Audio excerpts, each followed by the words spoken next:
অসম পঞ্চায়ত সংশোধনী বিধেয়ক গৃহীত বিধানসভাত জিলা পৰিষদে লাভ কৰি থকা ক্ষমতা হ্ৰাস কৰা হৈছে পঞ্চায়তৰ ক্ষমতা কৰা হৈছে বিকেন্দ্ৰীকৰণ 105 108 আৰু 109 নম্বৰ ধাৰা সংশোধন কৰি পঞ্চায়তৰ ক্ষমতা বৃদ্ধি কৰা হৈছে 31 মাৰ্চলৈকে PMAY জৰীপৰ কাম চলিব 5 মেৰ ভিতৰত সমাপন হ'ব পঞ্চায়ত নিৰ্বাচন এই মন্তব্য কৰিলে মন্ত্ৰী ৰঞ্জিত দাসে 13 মাৰ্চ তাৰিখে অসম বিধানসভাত এক আমি উল্লেখযোগ্য আমি সিদ্ধান্ত লৈ আমি অসম পঞ্চায়ত সংশোধনী বিধেয়ক 2025 বিধেয়কখন আমি পাৰিত কৰিছোঁ আৰু এইখন যিখন এমেণ্ডমেণ্ট 25 যিখন আইন এই আইনৰ মূলগত বিষয় এটা গুৰুত্বপূৰ্ণ বিষয় আৰু এই বিষয়টো হৈছে যে পূৰ্বতে আমাৰ যিখন পঞ্চায়ত আইন আছিলে সেই পঞ্চায়ত আইনখনত পঞ্চায়তক যি ধৰণৰ মান্যতা দিব লাগিছিলে পূৰ্বতে সেই মান্যতা দিয়া হোৱা নাছিলে আৰু তাৰ বিপৰীতে দেখিছিলোঁ আমি যে জিলা পৰিষদত যে আমাৰ পঞ্চায়তৰ ক্ষমতাসমূহ জিলা পৰিষদে ব্যৱহাৰ কৰি আছিলে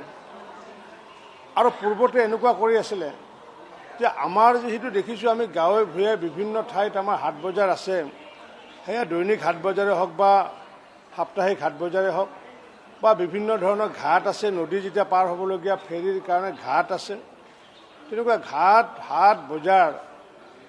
পূৰ্বতে পঞ্চায়তসমূহে তেওঁলোকে নিবিদা দিব পৰা কোনো ধৰণৰ তেওঁলোকৰ হাতত ক্ষমতা নাছিলে আৰু পূৰ্বতে আছিলে কি আঞ্চলিক পঞ্চায়তসমূহ অৰ্থাৎ ব্লক লেভেলত সৰ্বাধিক 1 লাখ টকাৰহে নিবিদা আবেদন দিব পৰা ক্ষমতাটো আছিলে আৰু সম্পূৰ্ণ এই ক্ষমতাটো ভোগ কৰি আছিলে জিলা পৰিষদে ভোগ কৰি আছিলে অৰ্থাৎ যিকোনো এখন 1 কোটি টকাৰ বজাৰে হওক 10 লাখ টকাৰ বজাৰে হওক বা 50 লাখ টকাৰ বজাৰে হওক তাৰ নিবিদাসমূহ দিছিলে জিলা পৰিষদসমূহ দিছিলে আৰু দিয়াৰ ফলস্বৰূপে পঞ্চায়তৰ যি ক্ষমতা সেই ক্ষমতা যি বিকেন্দ্ৰীকৰণ কৰিবলগীয়া আছিলে বিকেন্দ্ৰীকৰণ হোৱা নাছিলে যাৰ কাৰণে এইবাৰ আমি নতুনকৈ সিদ্ধান্ত লৈছোঁ 5 লাখ টকালৈ যিমান ধৰণৰ নিবিদা হ'ব হাট বজাৰ ঘাট এইবোৰৰ ক্ষেত্ৰত পঞ্চায়তে নিজাববীয়াকৈ নিবিদা দিব পাৰিব নিজে টেণ্ডাৰ কল কৰিব পাৰিব নিজে এলট কৰিব পাৰিব 5 লাখৰ ওপৰত যি হ'ব 5 লাখৰ পৰা 10 লাখৰ ওপৰত সেই আঞ্চলিক পঞ্চায়তে দিব পাৰিব পূৰ্বতে সেই আঞ্চলিক পঞ্চায়তৰ ক্ষমতা মাত্ৰ 1 লাখ আছিলে পঞ্চায়তৰ 1 টকাও নাছিলে আৰু 10 লাখৰ ওপৰত যিবোৰ বজাৰ হাট ঘাট থাকিব সেইবোৰ জিলা পৰিষদে দিব পাৰিব আৰু সেইকাৰণে এই এমেণ্ডমেণ্ট আমাৰ পঞ্চায়ত এমেণ্ডমেণ্ট এক্ট 2025ৰ যিটো 3টা ধাৰা 105 নং ধাৰা 108 নং আৰু আমি 109 নং ধাৰা আমি সলনি কৰি